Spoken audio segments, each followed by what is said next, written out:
और खबरों की शुरुआत बड़ी खबर से करेंगे। एक बार पाकिस्तान भारत होने के मुखालिफत के लिए स्कूल के निसाब में भारत के खिलाफ जहर उगलने की कोशिश की है। पाकिस्तान ने निसाबी किताबों के जरिए भारत और हिंदुओं के खिलाफ नफरत भरी है।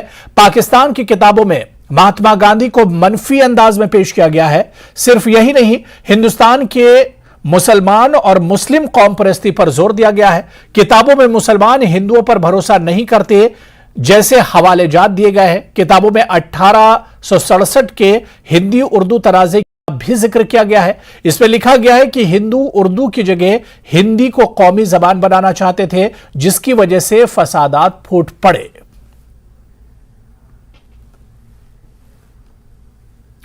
एमबीबीएस सीट अलॉटमेंट रैकेट के सिलसिले में ईडी ने कश्मीर में 9 मकामात पर छापे मारे हैं। पाकिस्तान के मुख्तलिफ कॉलेजेस में सीटें अलॉट की गई थी। इसी सिलसिले में श्रीनगर में 3 मकामात पर छापे मारे जा रहे हैं। काजी यासिर और मोहम्मद अकबर बट उर्फ जफर बट के घरों पर भी छापे मारे गए। इस घोटाले में 8 लोगों के खिलाफ पहले ही मुकदमा दर्ज किया गया था, जिसमें अकबर बट उर्फ जफर बट, पटन के फातिमा शाह, अल्ताफ अहमद बट जो इस वक्त पाकिस्तान में रहता है, इसके अलावा काजी यासिर कुपवाड़ा के मोहम्मद अब्दुल्ला शाह, अनंतनाग का सब्जार अहमद शेख, कुपवाड़ा के ही मंजूर अहमद शाह और अनंतनाग का मोहम्मद इकबाल मीर के नाम एफआईआर में शामिल है। प्रेस कॉलोनी श्रीनगर में जेके एसएसबी के खिलाफ एप्टेक के मामले पर आज भी एसएसबी उम्मीदवारों का एहतजाज जारी है। मुजाहिरीन का कहना था कि मुख्तलिफ सरकारी मुलाजमतों के लिए कंप्यूटर पर मबनी टेस्ट के लिए सर्विसेज सिलेक्शन बोर्ड को ब्लैक लिस्टेड कंपनी पर भरोसा नहीं करना चाहिए। उन्होंने एप्टेक कंपनी से ठेका वापस लेने का मुतालबा किया। वाज़ेह है कि एहतजाजी उम्मीदवारों को सियासी लीडरों की हिमायत भी मिल रही है। डीपीएपी की तर्जुमान सुजादा बशीर भी प्रेस कॉलोनी श्रीनगर में एहतजाज करने वाले एसएसबी उम्मीदवारों में शामिल हुई।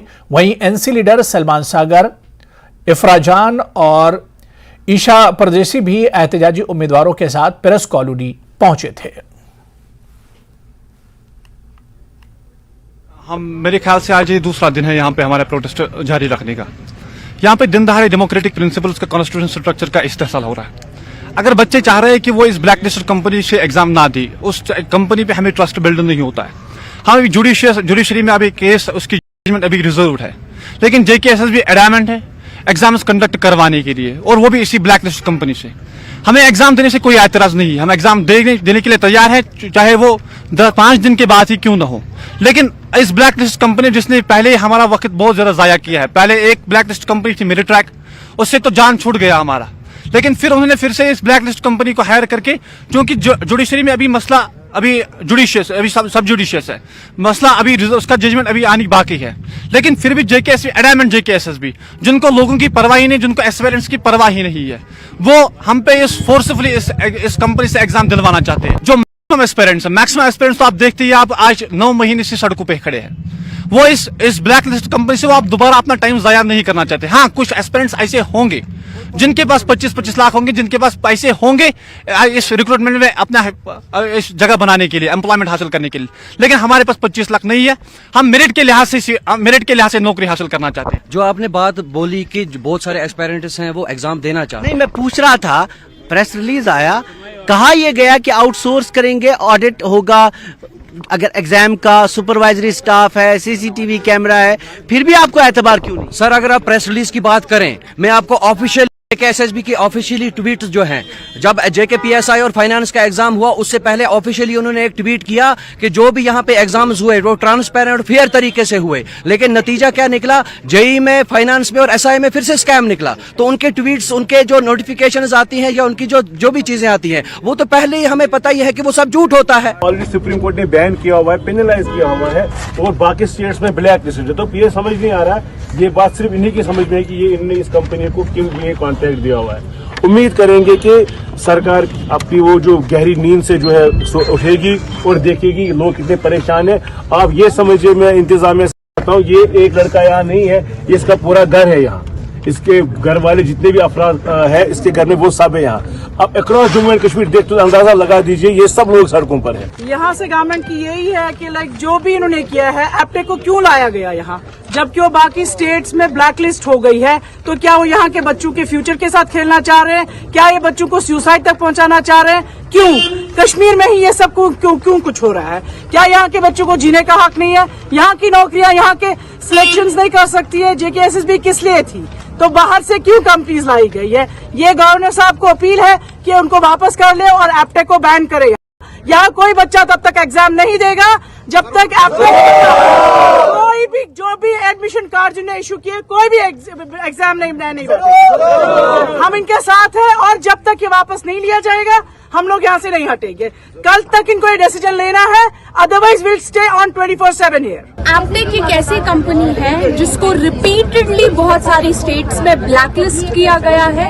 उसके खिलाफ रिसेंटली लद्दाख में एक FIR काटा गया, जिस FIR के बाद वहां मल्टीपल अरेस्ट हुए और उसके बावजूद एक एग्जाम से लेके दूसरे एग्जाम से लेके तीसरा एग्जाम से लेके हमारी ये प्लस कॉन्ट्रैक्ट इसी करप्ट कंपनी को देती है, इसी फ्रॉड कंपनी को देती है। क्यों देती है किसी को समझ नहीं आता।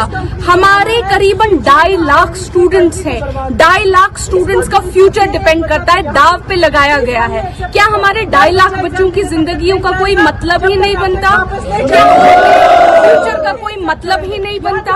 क्या उनकी जिंदगियों का कोई मतलब ही नहीं बनता? तो मुझे आप बोलिए कि कब तक बीजेपी की गवर्नमेंट जो है ये खाएगी और अपनी इन फ्रॉड कंपनियों को खिलाएगी। जम्मू के पनामा पर JKSSB के उम्मीदवारों की तरफ से एक बार फिर जबरदस्त एहतजाजी मुजाहरा किया गया। कुछ एहतजाजी उम्मीदवारों को जम्मू कश्मीर पुलिस ने हिरासत में ले लिया। इनका मुतालबा है कि एप्टेक कंपनी जिसे JKSSB ने पेपर चेक करने का ठेका दिया है, इसे वापस लिया जाए और इस कंपनी को हटाया जाए। आपको बता दें कि कल भी इन उम्मीदवारों ने जम्मू के प्रेस क्लब में मुजाहरा किया था, जिसके बाद पुलिस ने लाठीचार्ज किया, जिसमें कुछ बच्चे जख्मी हुए थे।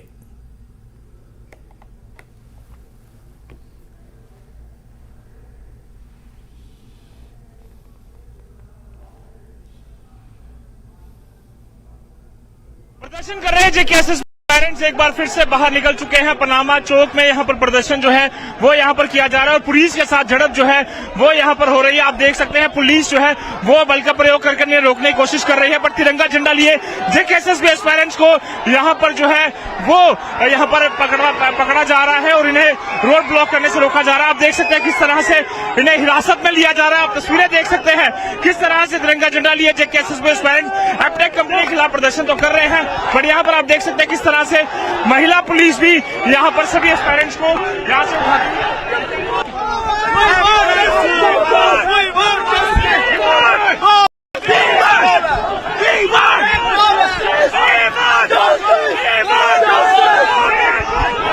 वी वांट जस्टिस के नारे जो है वो यहाँ पर लगाए जा रहे हैं और देख सकते हैं एस्पायरेंट जो है वो यहाँ पर गुस्से में है यहाँ पर। और आप देख सकते हैं जहाँ पर पुलिस द्वारा इन्हें हिरासत में लिया जा रहा है, वहीं दूसरी तरफ लगातार प्रदर्शन जो है वो इनका जारी है। आपको तस्वीरें दिखाने की कोशिश कर रहे हैं जहाँ पर जम्मू से जो तस्वीरें हैं पनामा चौक में यहाँ पर प्रदर्शन जो है वो यहाँ पर किया जा रहा है और अभी भी लगातार पुलिस जो है वो इनसे नेगोशिएट कर मांग कर रही है कि कहीं ना कहीं ये जो है अपना प्रदर्शन खत्म करे, बट बावजूद इसके बातचीत यहाँ पर लगातार जारी है। पर फिर भी लगातार जो प्रदर्शन है वो यहाँ पर किया और JKSSB पेरेंट्स यहाँ पर साफ तौर पर बार बार वही मांग कर रहे हैं कि जो एप्टेक कंपनी है उससे यहाँ पर जो है वो हटाया जाए। और लगातार हम देख सकते हैं यहाँ पर अभी भी प्रदर्शन जो है वो यहाँ पर जारी है और ये तस्वीरें जम्मू कश्मीर पुलिस द्वारा यहाँ पर इन्हें हिरासत में जो है वो यहाँ लिया जा रहा है। तिरंगा झंडा लिए वो लोग सभी आप देखिए किस तरह से शोर जो है वो यहाँ पर बना हुआ है, लगातार गुस्सा जो है वो यहाँ पर लोगों का बना हुआ है।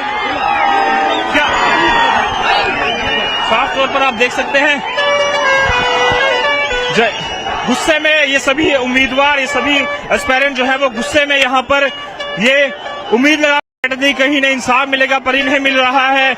यहाँ पर पुलिस बल का प्रयोग किया जा रहा है इनके लिए और यहाँ पर इनको जो है वो हिरासत में लिया जा रहा है।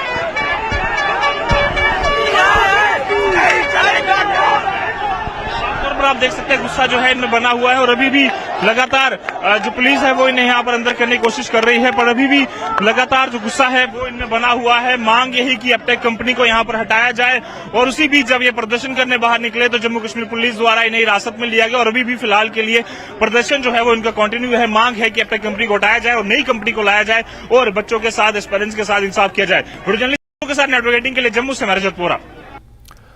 चलिए आगे बढ़ेंगे। अमेरिकी इंटेलिजेंस रिपोर्ट के मुताबिक भारत और पाकिस्तान के दरमियान कशीदगी तशवीश का बायस है, क्योंकि दोनों ममालिक जौहरी हथियारों से लैस हैं। दोनों ममालिक 2021 के अवाइल में लाइन ऑफ कंट्रोल के दोनों जानिब जंगबंदी की तस्दीद के बाद अमन और ताल्लुकात को मजबूत बनाने के ख्वाहां हैं। यह बात काबिल जिक्र है कि पाकिस्तान के दहशतगर्द ग्रुपों की हिमायत की एक तवील तारीख है। कश्मीर में बदअमनी हो या दहशतगर्दाना हमले, दोनों तरफ से कशीदगी में इजाफा करते हैं। ताहम वज़ीर आज़म नरेंद्र मोदी के दौर में हिंदुस्तान पाकिस्तानी इश्तियाल अंगेजियों का जवाब देने के लिए पहले से ज्यादा सलाहियत रखता है।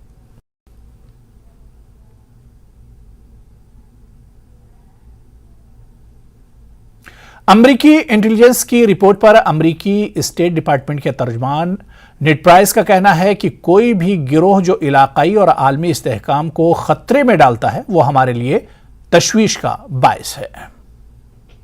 Intelligence threat assessment report that was released today mentions Pakistan's long history of supporting anti-India terrorist groups. Now, the U.S. is having a counter-terrorism dialogue with Pakistan, and Mr. Christopher Lambert was there recently.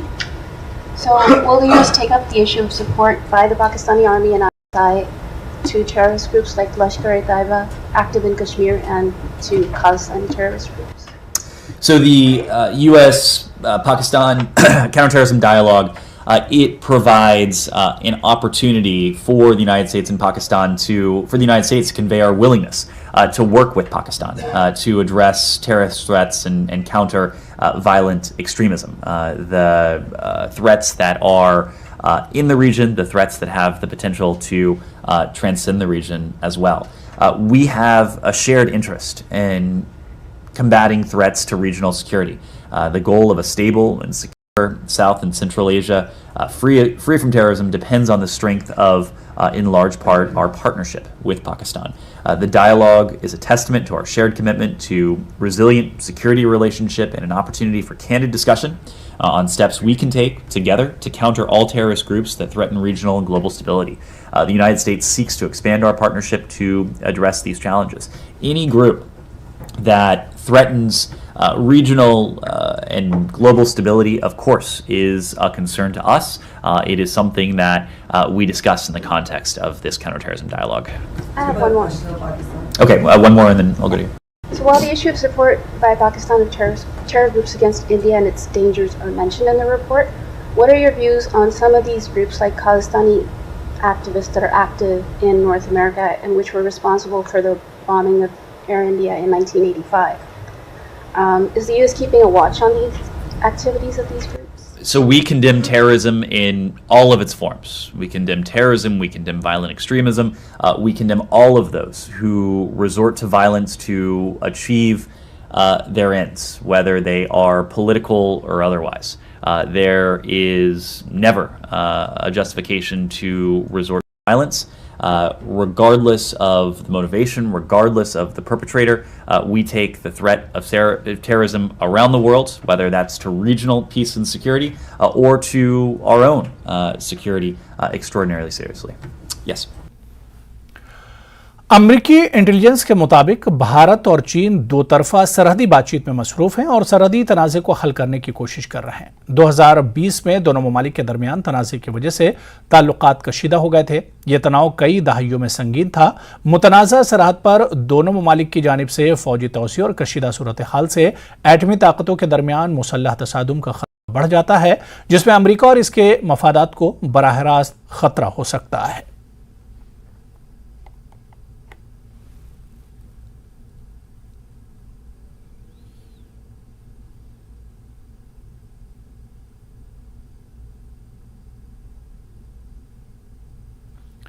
CC Kargil Firoz Khan ने IISM Kargil के जरिए मुनक्किदा 14 रोज़ा सिक्की course के शुरका को मुबारकबाद दी। तक़सीम असनाद की तकरीब में एडिशनल डिप्टी कमिश्नर गुलाम मोहिउद्दीन वानी असिस्टेंट टूरिज्म ऑफिसर करगिल के अलावा दीगर मुतालिका अफसरान मौजूद थे। सीईसी ने बुनियादी और इंटरमीडिएट तरबियती कोर्स में सर्टिफिकेट हासिल करने पर शुरका को मुबारकबाद दी। उन्होंने तरबियती कैंप के कामयाब इनेकाद के लिए कर्नल JS ढिल्लन की कोशिशों की भी सताइश की। खान ने कहा कि करगिल में सरमाई खेलों और एडवेंचर टूरिज्म की बेपनाह सलाहियत है, जिसको मजीद तरक्की देने की जरूरत है।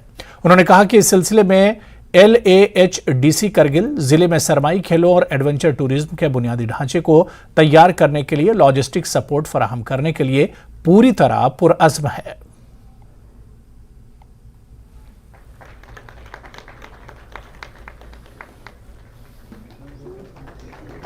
पहले गवर्नमेंट की बात करूंगी, क्योंकि IISM ही एक ऐसा इंस्टीट्यूट है, गवर्नमेंट इंस्टीट्यूट, जिसके बारे में हम लोगों को पता चला, बट वो गुलमर्ग में सिर्फ हुआ करता था, जहाँ की सीट्स बहुत लिमिटेड हैं और हमें सीट्स मिल नहीं पाती थी। लेकिन इस बार जब कारगिल में हमने देखा तो हमें ये अपॉर्चुनिटी मिली और ये सीट मिला और वो हमें यहाँ तक खींचते हुए लाया।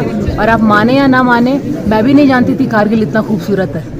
मेरे घर वाले काफ़ी डर गए जब उन्होंने सुना कि मुझे कारगिल जाना है, बट उन्होंने जब वीडियोस देखे तो वो भी बहुत खुश है। वो इनसे बात हुई हमारी मम्मी की, इनसे कह रही थी मैं आऊँगी घूमने, हमें वहाँ घूमना है, काफ़ी खूबसूरत है। सो कारगिल के बारे में एक लोगों के मन में गलतफहमी आ चुकी है कि 99 के वॉर के बाद ये वॉर जोन है। कारगिल एक बहुत ही ज़्यादा खूबसूरत जगह है, घूमने लायक जगह है, यहाँ ज़रूर आएँ और स्की तो ज़रूर करें। सो मैं तो महाराष्ट्र से आई हूँ। सबसे पहले बहुत खुशनसीब हूँ जो मैं यहाँ आ पाई। और हाँ, कारगिल सुनते ही दिमाग में सबसे पहले आता है वॉर और बम और ये सब आता है। पर जब मैं पहली बार यहाँ आई हूँ तो यहाँ का नज़ारा बहुत अलग है। यहाँ के लोग इतने अच्छे हैं जितने मैंने शायद अपने शहर में नहीं देखे, अगर मैं सच बोलूँ तो बहुत ही अलग नज़ारे हैं। इतनी अच्छी लोकल हॉस्पिटैलिटी है, खाना, सब रहना और इतनी शांति है। इनफैक्ट क्राइम रेट अगर देखा जाए तो यहाँ पे सबसे लो है। तो जो सुना है और जो असली में देखा उसमें ज़मीन आसमान का फर्क है। हमारा 1 महीना पहले हमारे जो Indian institute of skiing and mountaineering और Ladakh ski and snowboard association की तरफ से कारगिल में 2 कोर्स ऑर्गेनाइज हुए, जिसमें हमारे लोकल बच्चों के साथ साथ बाहर से बहुत से हमारे प्लेयर्स भी आए थे, पार्टिसिपेंट आए थे, जिसमें पहले बैच में 40 बच्चे थे और सेकंड बैच में भी 40 बच्चे थे। तो आज इस प्रोग्राम का कंक्लूजन था, जिसमें हमारे CC साहब खुद आए थे और उन्होंने हमें काफ़ी इश्योर दिए कि इस गेम को प्रमोट करने के लिए वो अपने लेवल पर और पर्सनल इंटरेस्ट दे के इस गेम को प्रमोट करेंगे।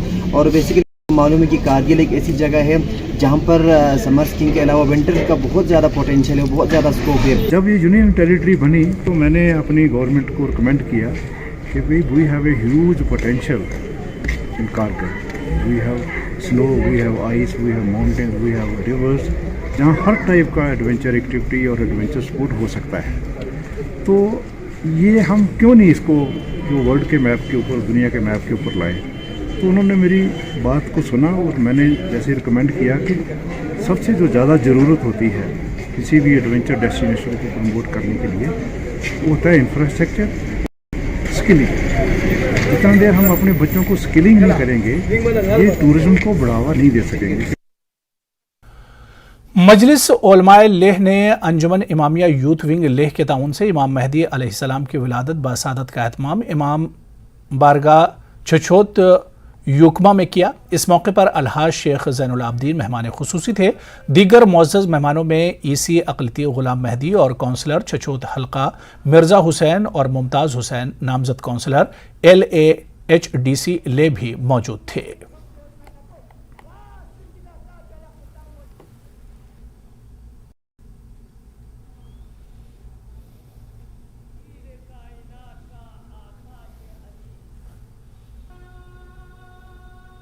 क़ाल रसूलुल्लाह सल्लल्लाहु अलैहि वसल्लम अफ़ज़लुल अमाल इंतज़ारुल फ़रज सदक़ मौलाना रसूलुहुन नबील करीम। मोहम्मद और आले मोहम्मद पर दुरूद भेजने के बाद आज इमाम बड़ा युकमा में विलादत बसादत मुंजी आलम बशरियत हज़रत मेहदी की विलादत के सिलसिले में एक पुररौनक मजलिस का इन्इक़ाद किया, जो ज़ेर क़यादत मजलिस उलमा अंजुमन इमामिया यूथ विंग और युकमा के अवाम की शराकत से। तो आज हमारे उस इमाम का ज़ुहूर और उनकी विलादत का दिन है।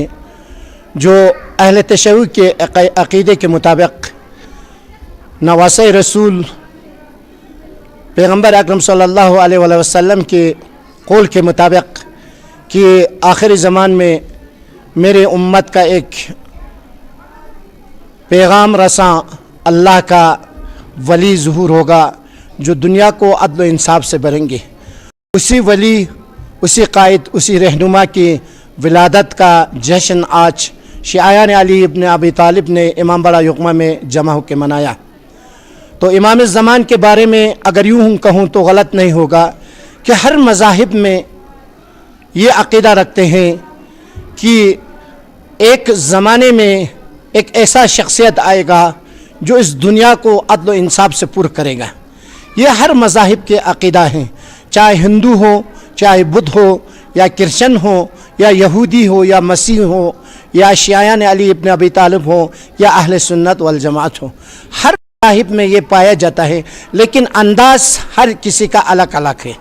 लेकिन मज़हब जाफ़रिया के मानने वाले का अक़ीदा ये है कि इमाम ज़ुहूर हो चुका है, लेकिन इंसान की आमाल के रफ्तार व गुफ्तार किरदार की वजह से वो पर्दा गैब में है, क्योंकि वो तब ज़ुहूर होगा जब इस दुनिया में इंसान ख़ुद को आमादा करे और उसके चाहने वाले इतने हों कि उन पर जानिसार हों।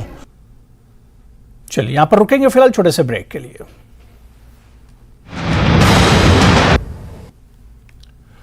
ब्रेक बाद आगे बढ़ेंगे। अंजुमन साहिबुज़्ज़मा संकुल लद्दाख की जानिब से कसीदा और नात मुकाबले का इनेकाद किया गया। 300 से ज्यादा स्टूडेंट्स ने इसमें हिस्सा लिया। संकुल के कई इलाकों के बच्चों ने हिस्सा लिया। शेख मुस्लिम इस मौके पर मेहमान खुसूसी थे। आगा सैयद अब्बास रिजवी और सैयद जाफर रिजवी और दीगर ने भी इसमें शिरकत की।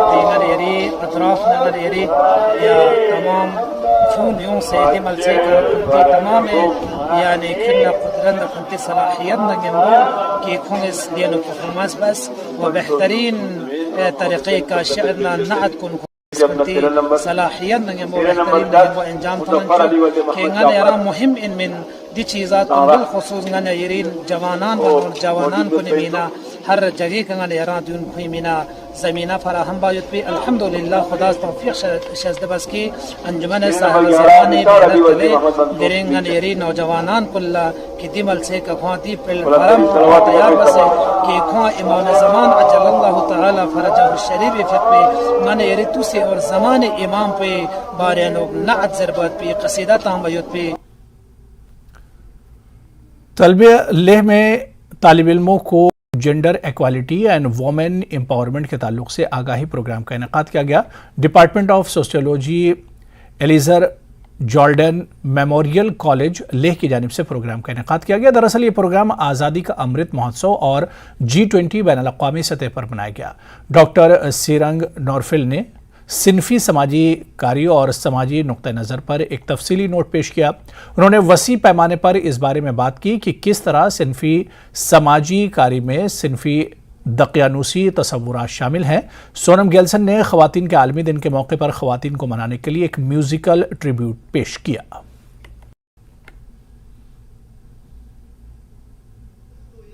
किनारे के बिना कोई घर नहीं होता। Rural educational and development organization Dras ने नेहरू युवा केंद्र करगिल के ताउन से गांव जसगोंड में ख़वातीन के आलमी दिन के हवाले से एक प्रोग्राम का इनेकाद किया। प्रोग्राम में इलाके के मुमताज़ शहरियों, लड़कियों और ख़वातीन ने शिरकत की। इस मौके पर शमीम अहमद सरपंच चौकियाल मेहमान खुसूसी थे। Firoz Ahmed Charag senior teacher government higher secondary school Daraj, Ghulam Mohammad Nigah head master middle school Jasgund, Razia Bano Nigah teacher KGB फिदा हुसैन और दीगर मौजूद थे। इस प्रोग्राम का मकसद 21वीं सदी में ख़वातीन और इनकी मजमूई ग़िज़ाइयत के बारे में आगाही देना था। इस प्रोग्राम में लगभग 150 अफराद ने शिरकत की।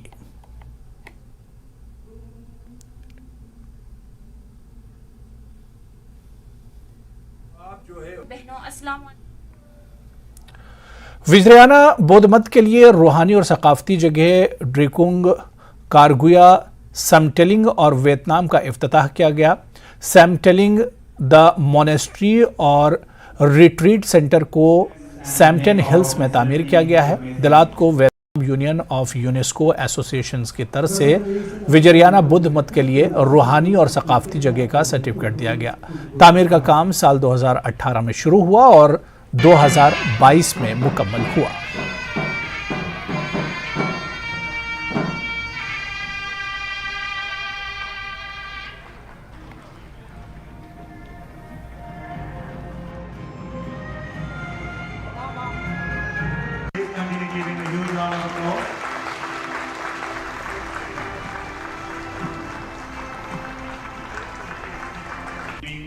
Huge round of applause.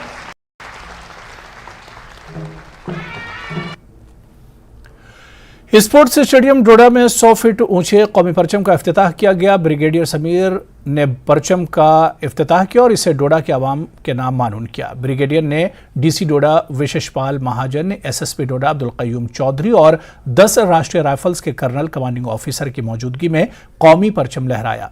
यह प्रोजेक्ट 10 राष्ट्रीय राइफल्स की पहल है ताकि अवाम में तिरंगे पर फख्र करने का जज्बा पैदा किया जाए। डोडा के लोगों ने यादगार तोहफे के लिए जिला इंतजामिया और हिंदुस्तानी फौज का शुक्रिया अदा किया।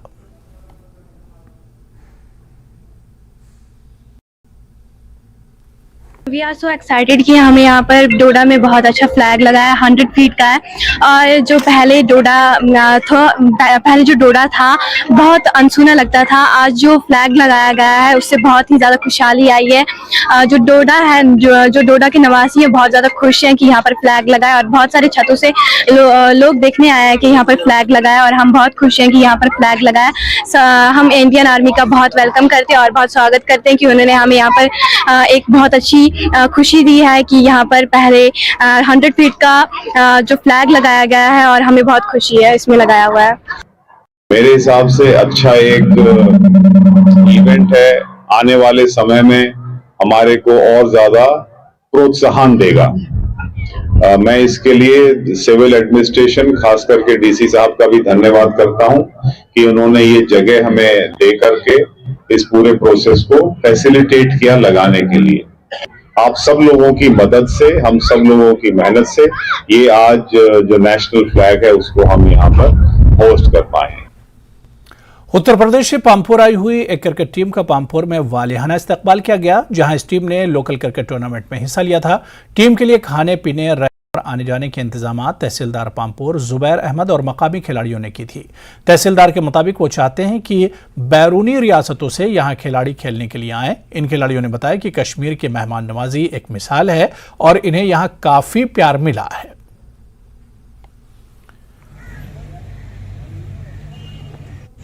तो यहाँ पे नॉकआउट टूर्नामेंट था और हम लोग आए, टूर्नामेंट खेले और नॉकआउट टूर्नामेंट था इसलिए हम लोग अच्छा थोड़ा सा खेले, लेकिन थोड़ी सी कमियाँ रहेगी जिससे हम लोग हार गए।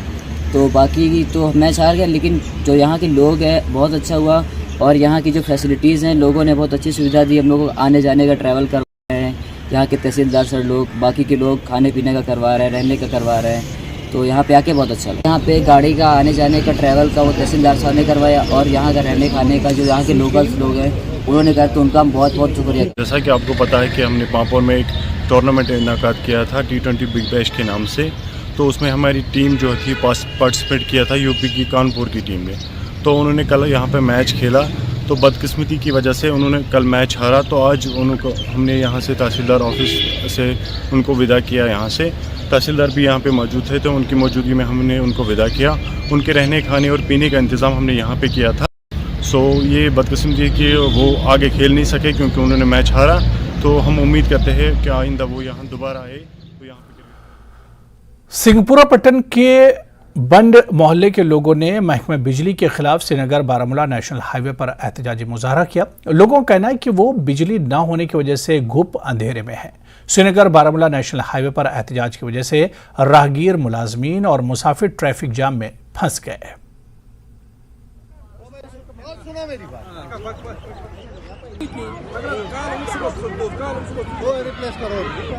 डिपार्टमेंटस में तहसीलदार DCS त्रेयत गए मुस्तफा काली बनवाला पावर रुस्ती कल चना ट्रांसफार्म 10 मिनट चलान पे वापस 1.5 किलोमीटर ट्रांसफार्म 60 kV सह दरान 1.5 किलोमीटर अंदर सो मुतालबे या दिन 2 ट्रांसफार्म पावर गो रोजन मेन बोड़ दह मस्जिद पावर गरम मज आब बुत छुल इथे पे मस्जिद में स्नान कस कोर्मुत बोड़ दह तोर सोद कि मस्जिद मज कुछ जाए पावर डिपार्टमेंटस कर डिश सोन मसल गल हल मेहरबानी तो मेहरबानी कर इलीगल कह फीस सारे अगर मिनट फीस पे बार सारी पता ये कर रहे हैं कि हम इनको अपग्रेडेशन ऑफ द ट्रांसफार्मर चाहिए, बट अगर रूल्स के हिसाब से हम लोग देखें there has to be a proper feasibility जिसकी वजह से जो है ट्रांसफार्मर मिलना चाहिए, एक इलाके को अपग्रेडेशन होनी चाहिए। There should be a basic minimum load जो एक एग्जिस्टिंग ट्रांसफार्मर पे है अराउंड 80% लोड होना चाहिए, उसके बाद ही जो है नए ट्रांसफार्मर के साथ जो है फिजिबिलिटी इंक्रीज होगी। तो यहाँ पे मैंने AWE साहब को भी बुलाया और JE साहब को भी बुलाया। We are testing the feasibility यहाँ पे, जो कि अभी कम आ रही है कि हम लोग फिजिबिलिटी यहाँ पे नए ट्रांसफार्मर के लिए नहीं आ रही है। हाउएवर एक और कॉज है कि इनका जो लेंथ है, LT लेंथ है, दैट इज हाई। जो ट्रांसफार्मर से डिस्टेंस है टू द लोकेलिटी वो थोड़ा सा ज़्यादा है। तो हम लोग उस चीज़ को मद्देनज़र रखते हुए रिकमेंडेशंस करेंगे कि ट्रांसफार्मर एक एडिशनल यहाँ पे हो। मैं वो SC साहब को भेजूंगा और मैं DC मैम से भी रिक्वेस्ट करूंगा। तो will see that will be hopeful कि इंशाल्लाह जो इनका जो ये प्रॉब्लम है या तो अगर ये लोग यहाँ पे लोड इंक्रीज करेंगे अपना एग्रीमेंटेड लोड, उससे हम लोगों को जो है फिजिबिलिटी ऑफ द यहाँ पे आएगी एंड इनको हम इजीली ट्रांसफार्मर यहाँ पे दे सकते हैं। तो चलिए इस बुलेटिन में अभी फिलहाल इतना ही। आप देखते रहिए न्यूज़ 18 जम्मू कश्मीर लद्दाख हिमाचल। आदाब।